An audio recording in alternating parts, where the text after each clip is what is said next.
Hey everybody, it's Jeremy. Welcome back to the Slowest WAAAGH, where we are playing Tzeentch. It's turn 28. And finally it happens. We get to fight Middenheim. So, fingers crossed. We did get 25 water gems from Bretonnia. I thought we had traded for fire, but I think we just traded for whatever they had. Maybe we were trying to get enough water to, like, empower.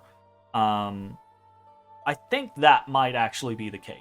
So, we traded away some nature gems for some water gems. Did a bunch of side searching, arcane probing, gnome lore, auspex, augury, dark knowledge, harspex at the end of the day. Didn't find anything. Unfortunate is what it is. We get attacked in Ophaleth, interestingly. So we got a small force from Middenheim coming out here.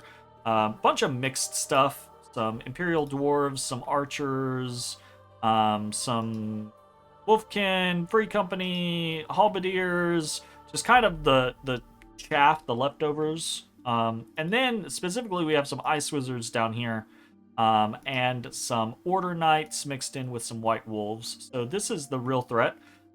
There's not really anything here, so we're definitely going to get smashed. But it's interesting to kind of see what's going on. Mostly looks like these wizards are just spamming out quickly. So that is threatening. Question mark, right?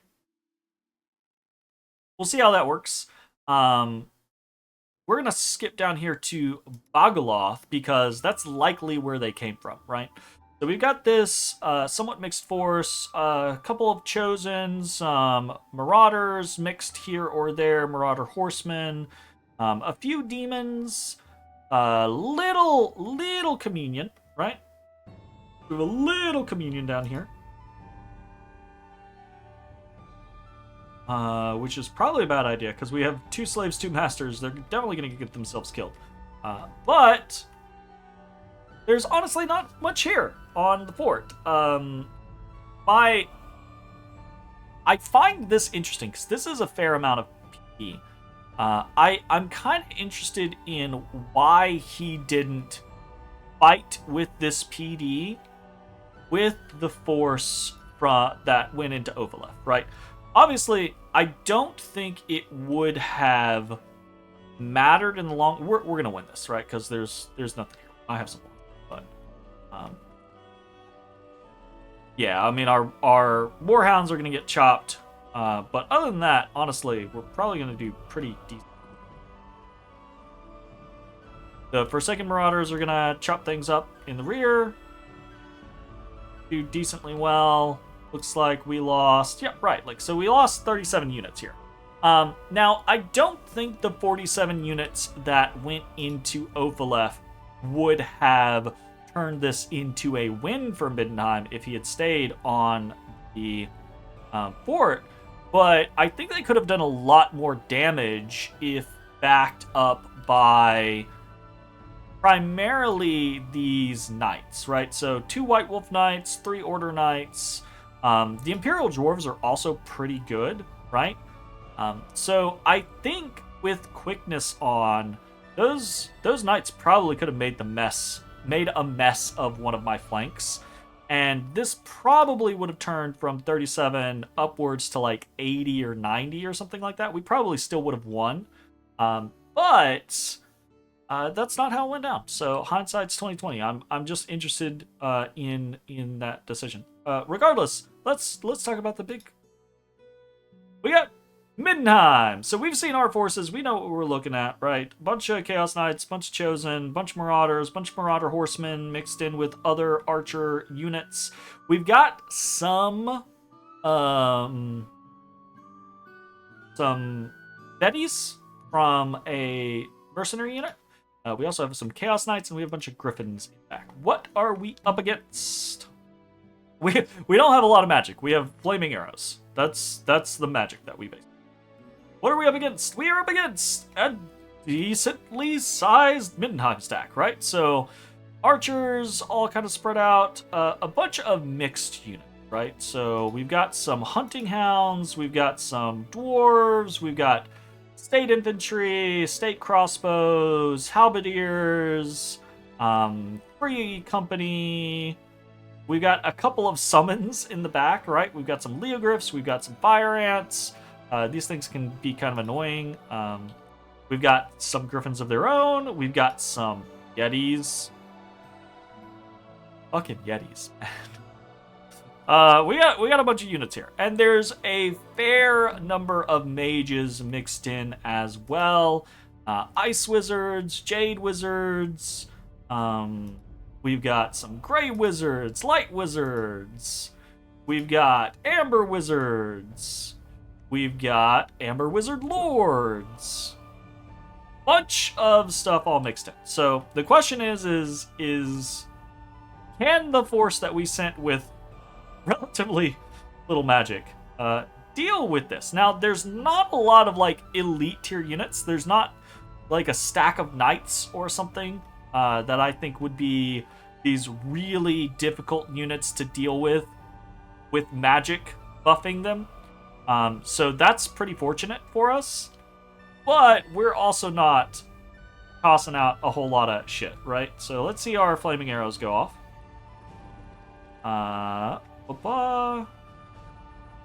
Okay, so we've hit a couple. Our Griffins go in, they're gonna get demolished.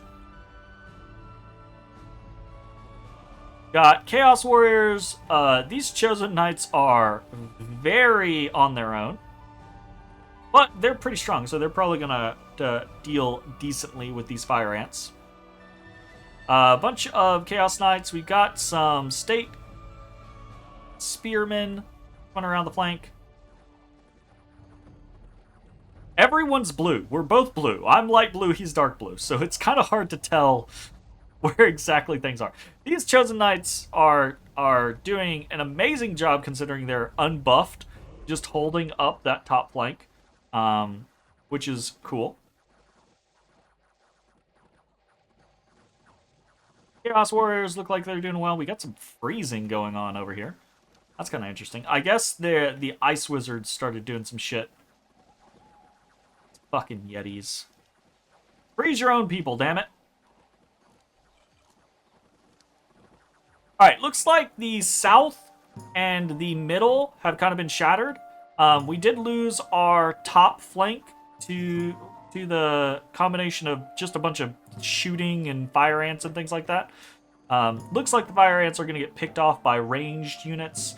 And we kind of are just pushing in now. We've got very strong elite tier units that are slowly but surely coming in. And this is also another note, right? Like, we've talked about this. The Marauder Horse Archers, when they run out of ammunition, they still have a 20 damage falchion. They are combat speed 25, so when they run out of ammunition, they come in quick and decently hard. I think they're a really good unit. Okay, we won! How did we fare? So, we lost 127 units. When we're up against nearly 550 units versus 465, I think our losses are pretty good. Obviously, we would have preferred not to have lost that many. We didn't lose any mages or important commanders or anything like that. Lost a smattering of units. We did lose 7 Chaos Knights, which is unfortunate, but it is what it is. We lost about half of our Chaos Warriors, which does kind of suck. We only lost 1 Chosen Warrior. We lost all of our Griffins, which was to be expected. We lost none of our Marauder Horse Archers. They did get 99 kills. So 66 Marauder Horse Archers getting 99 kills. Pretty decent. Realistically, though, we're looking at between Archers, Marauder Horse Archers, and the Wolf Tribe Archers, which is who we were all buffing with Flaming Arrows, right? We got almost 150 kills off of them with just over 100 units, so that's pretty good. I would say the strategy worked fairly well there. Though, at the end of the day, we can see Chaos Warriors with 243 kills is kind of where a lot of the action's at. Chosen Warriors at 94 kills. So kind of unsurprising there, but I think overall the plan that we had worked, right? Because it's not like we're going to walk in there with a bunch of, group bark skin to make our Chaos Warriors or Chosen Warriors super fucking tanky and smash the shit out of everything. We can't really do that, right? So, I mean, we could spot buffs a couple of bark skins here or there. It just wouldn't be the same. So I think overall the strategy that we picked worked out fairly well, with the idea of, hey, we already have elite tier units, let's just let them be elite tier units and then focus on shooting. Since our enemy doesn't have a lot of really high armor units, the shooting should be effective, and it feels like that went fairly well, right? We can see not a lot of like standouts here or there as far as the unit's performance on his side, just kills kind of across the board. Though I will say those 10 fucking Yetis killed 21 units. They did actually do a lot of fucking work. We did kill a lot of mages, which is really good for us in the future, right? We killed 5 of the 7 ice wizards. We killed a gray wizard, killed a light wizard.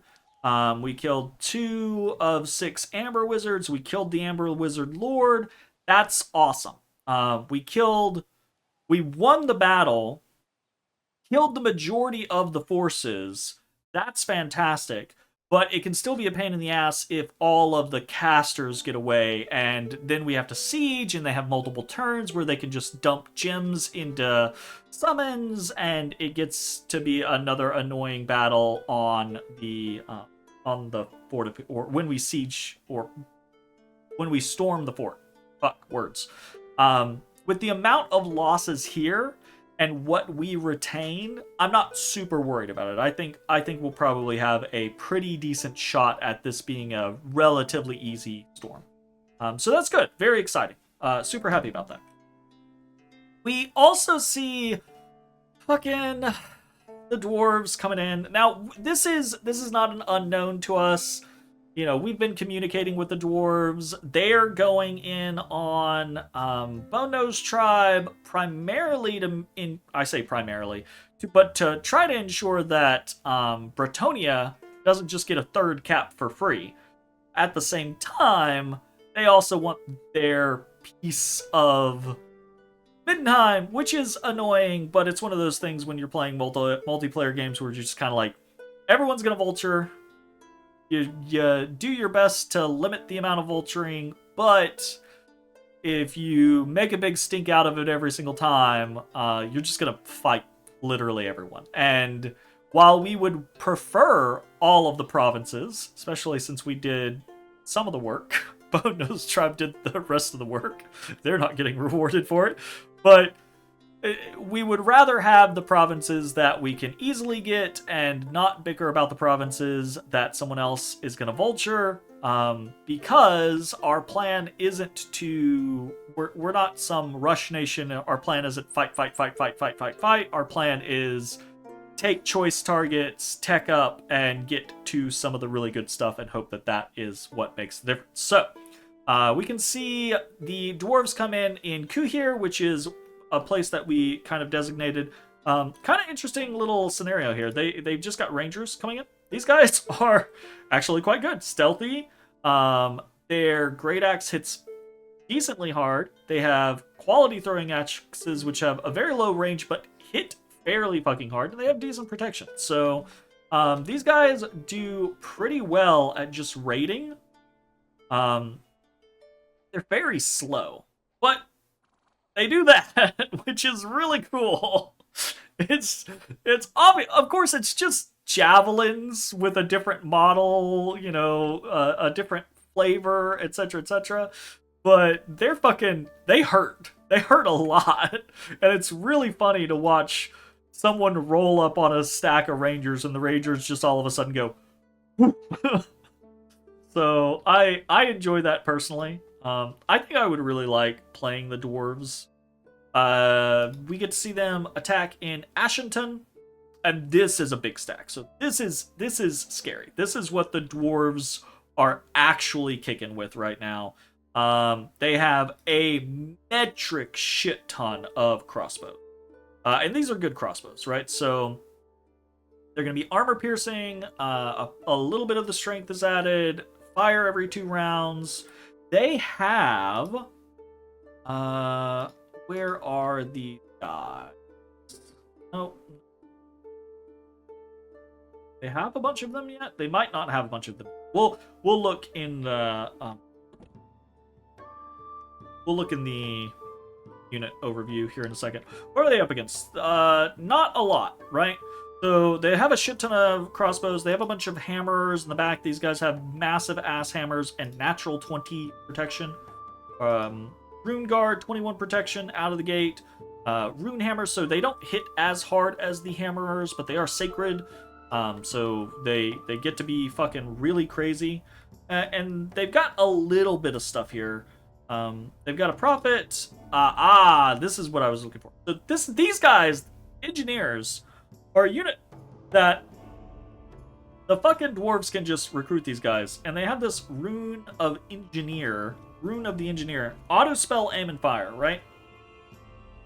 This automatically casts every fucking turn, right? Area of effect 1, flaming arrows, right? So obviously it's not gonna, there's a shit ton of crossbows here, so it's not gonna blanket all of them. But if you have 4 or 5 of these guys, you're getting 3 crossbows every cast. And they're only shooting once every 2 turns, right? So you're actually, they have 12 rounds. You're actually blanketing a fair amount of them. If you have an engineer here, engineer here, engineer here, right? Just a couple of engineers spruced near the crossbows. You actually get a lot of them blanketed before they run out of ammunition, right? And it's really cool. It's a very neat functionality. I really, really like it. They also got some fucking iron breakers here in the back, and some fire drakes, which are really cool. I love the mod. Sombre's mod is so fucking good. There's so many evocative units. Look at that. Look at that shit. Look at that shit. And you can see we're getting more and more flaming arrows as time goes on. Just from that, like, I think there's 1 or 2 engineers here. And it's really neat to see that. We've seen their bless, shock, fence, blur, reinvigoration, undying 8, enchanted blood, blood surge, dark vision 50, heroism 105. They've got just a crazy bless. Actually, the dark vision 50 I think comes off of a throne. I also think 1 or 2 of these other things comes off of the throne.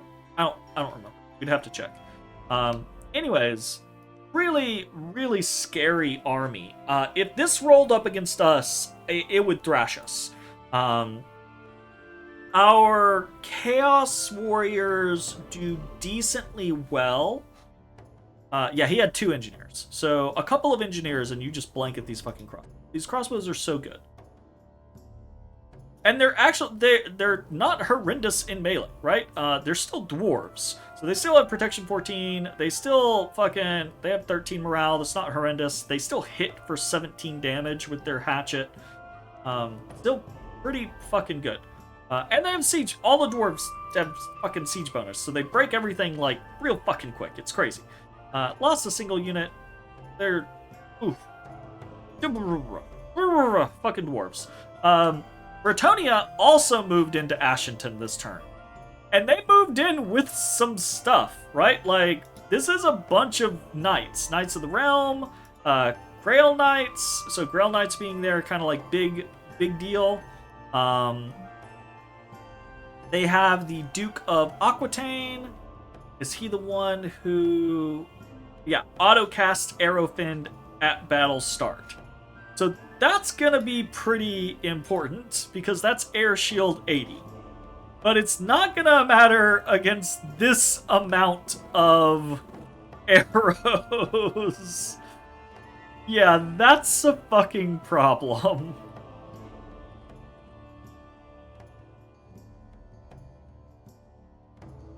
These guys are about to get blasted. Yeah. So kind of interested in seeing how this works. I think it's an obvious, right? Bretonia's Bless is nice, but it's not like the most killy bless on the face of the planet, right? Grail Knight's really good, but they're not gonna squish this big of a stack. Not this many of them, right? So these guys get into the crossbows.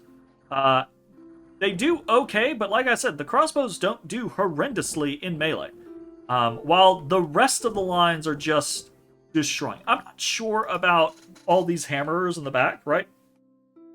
These hammerers can't get around the Clansdorf crossbows, so they're just kind of hanging out. In and of itself, that's not bad, but they could have made this battle better for the dwarves by being able to participate in things, because they really smash. And they're very like resilient too. So. That's a scary fucking army. Bretonnia comes in, they lose the Duke of Aquitaine. So they lose that auto cast Arrowfend. This isn't the end of the world, right? It's not like they're not going to be able to cast Arrowfend in the future, but that is unfortunate, right? Like, this guy is a unique hero. They're not going to get him back. That does suck. They lose 55 units. They lose 29 Grail Knights. The dwarves lose 29 units total. 17 Clansdorf crossbows, primarily from that stack of the Knights of the Realm that hit the southern portion. So that is interesting. They did lose 10 Rune Guard, right? The Grail Knights, the Questing Knights, they did do some damage to the Rune Guard. I actually think they might have shot themselves a little bit, right? Because they lost 29 units. This is not 29 units worth of kills. Now, there might be other effects, bleeding or things like that, that might not have been calculated, but it's also entirely possible that they just shot themselves a bit, right? So, kind of interesting to see this type of situation play out. Obviously, I think if Bretonnia had a full army there, you know, even a stack of like 200 versus this 400 stack, I think the dwarves, depending on what Bretonnia brought, the dwarves probably still would have won, but they definitely would have dealt a significantly handier blow, right? Like, if there were double the knights and a couple of other things mixed in, then this could have been a significantly worse situation for the dwarves. But as it is, they kind of smashed. So that's unfortunate. We also get attacked by Middenheim. This is a bunch of battles, and I really like going over the battles, so it's gonna be a long video. The Middenheim has evacuated some of the forces that they had on their capital in a bunch of knights. And so these knights come out, and they actually do slaughter these fucking Marauder Horse Archers. Again, I'm curious as to the decision to send these knights out, much like the knights in Ophaleth, right? There are 5 White Wolves here and 3 Knights of Moor. He sent out an Amber Wizard and an Ice Wizard Lord here. He also has the Grand Master of the Knights Panther, right? So, Sword of Swiftness. I'm curious about the decision to send these 2 forces out rather than just include them in the bigger battles. If he had included these 8 knights and 9 knights, really, and 2 wizards in the battle at Middenheim, would he have won? Probably not, right?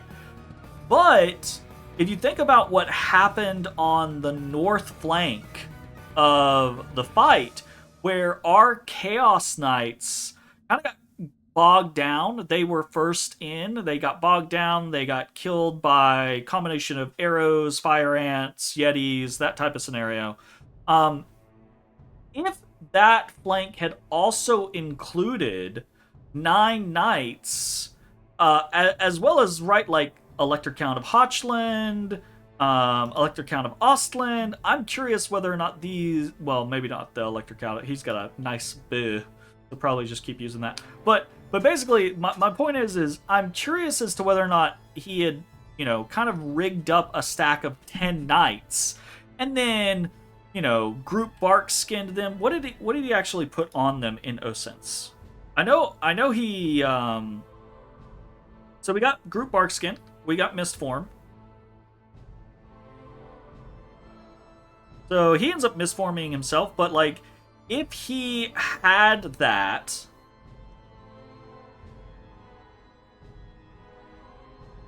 Okay, so it looks like 24 protection is where it caps out with the group bark skin. But if he had that, and he had a couple more mages there to really ensure that all of these knights got the group bark skin, including this guy, right? He's going in? He's going in now. Got the bark skin, got the mist form, maybe something else, you know, if he'd been able to throw, what did he have in Middenheim? Obviously group bark skin there, or group bark skin probably, maybe some like blur or something, the quickening there, obviously, right?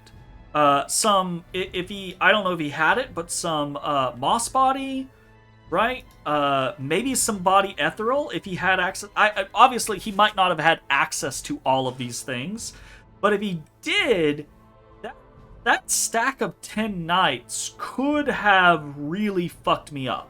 We might have still won the battle, but I bet just by keeping that stack of 10 knights and putting it on a flank and really, like, point buffing the shit out of it, I bet that stack of knights on an attack rear breaks through whatever is in front of them, gets into my rear, and really starts fucking me up, right? And if that happened, we might have been sitting on, like, 250 losses or something like that. And depending on the diverted attention, maybe that sways the battle. Maybe that turns it to where, you know, we HP route or something like that.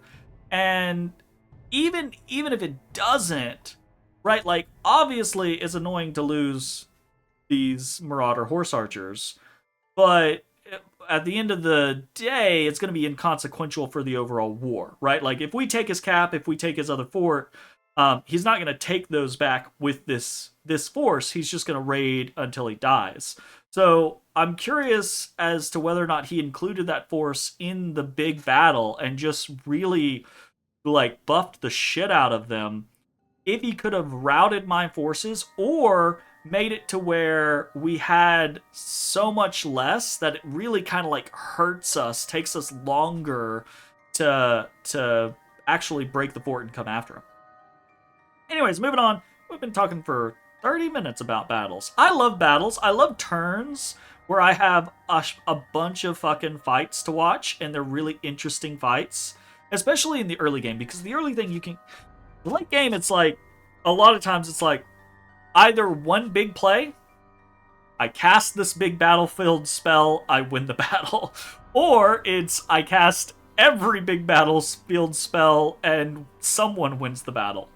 In early game, though, a lot of it is like positioning or one tricky spell or a slight combination, you know, like fucking group barkskin moss body really pulled the win type scenario. Get them, Rangers. Okay. That didn't work. Okay, that didn't work. Ruh-roh. So he sent some Rangers in. That's a lot of PD. So he lost that.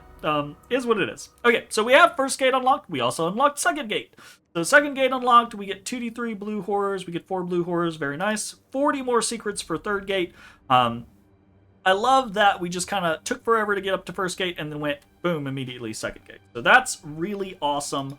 Unlocking second gate got us 8 astral pearls, 5 fire gems. Mwah, love that. A black steel full plate, useful, and a magic site found, which is the inherent magic site for the gates. So pretty cool. Unexpected event, -2 Dominion, not happy about that. +3 nature gems, quite happy about that. Worldwide event, the Throne of Gaia is slumbering once more. We didn't really get fucked by the Throne of Gaia, which is I'm very happy about that.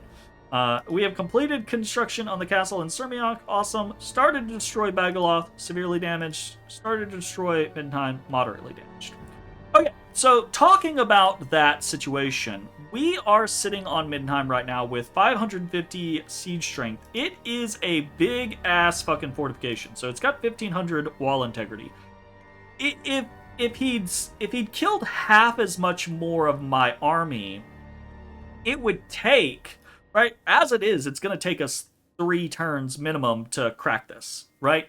Which is going to give him time to maybe research a few things, dump any remaining gems that he has into summons, etc., right? But if he smashed another 100 units or so, especially depending on what those units are, it could have turned into a situation where we only have like 300 siege strength, and we're not cracking this fort for 5, 6, 7 turns as we kind of like move reinforcements in. That's still death, right? But from the punitive concept, it's the idea that how much are you costing the person? How much annoyance or trouble are you giving them? And I'm just kind of curious as to the choices there. Anyways, what are we doing this turn? There's not a lot of crazy stuff going on. We're recruiting around. We are recruiting a bunch of Chaos Warhounds because we're probably going to start blood hunting in Forest of the Lost pretty soon. We're doing a bunch of site searching all across the board. We're mixing in some Bowl of Blood, which probably is not that good of an idea. We are empowering in water, so we can start doing Voice of Apsu. We have a couple more water gems for that, but we got to cross our fingers and hope that we find some with site searching. Otherwise, it's going to be a little annoying. Maybe we'll alchemize, but probably not. Is what it is. Continuing to recruit more Marauders, Horse Archers, and Acolytes in a number of different locations. Still building this fortification over in Namor. Now, he does have this force in Ophaleth that is somewhat concerning, but we've got 25 PD here in Namor, and we're bringing in a bunch of forces from around to patrol here.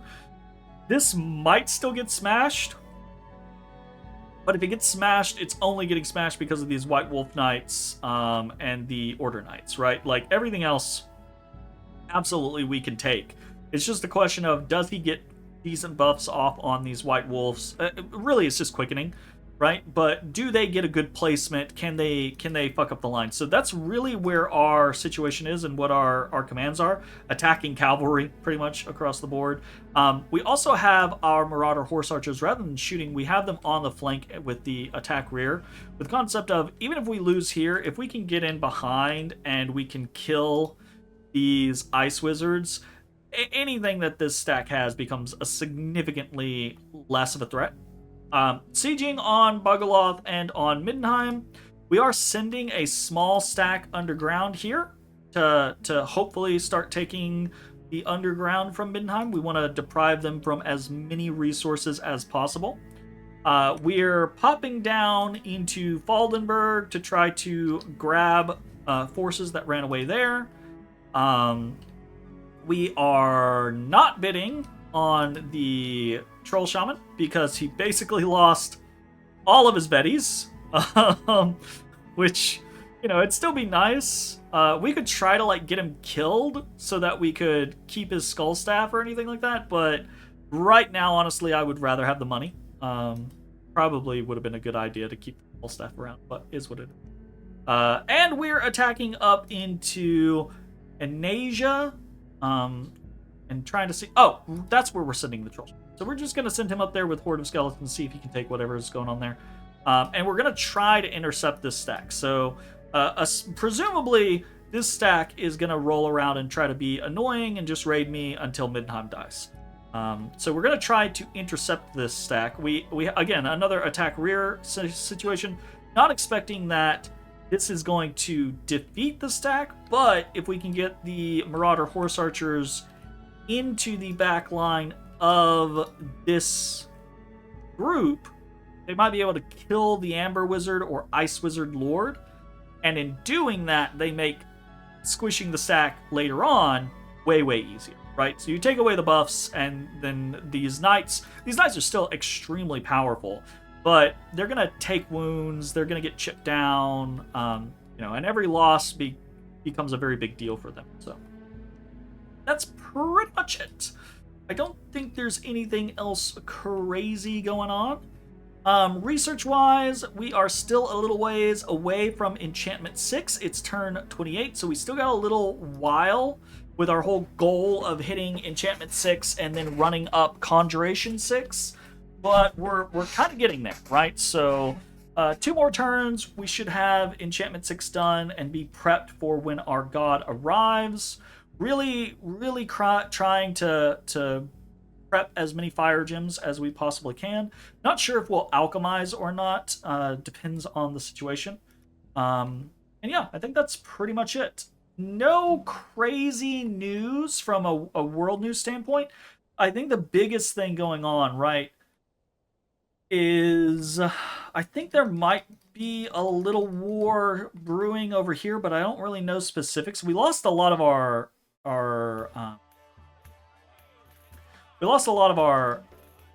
scouts, fortunately.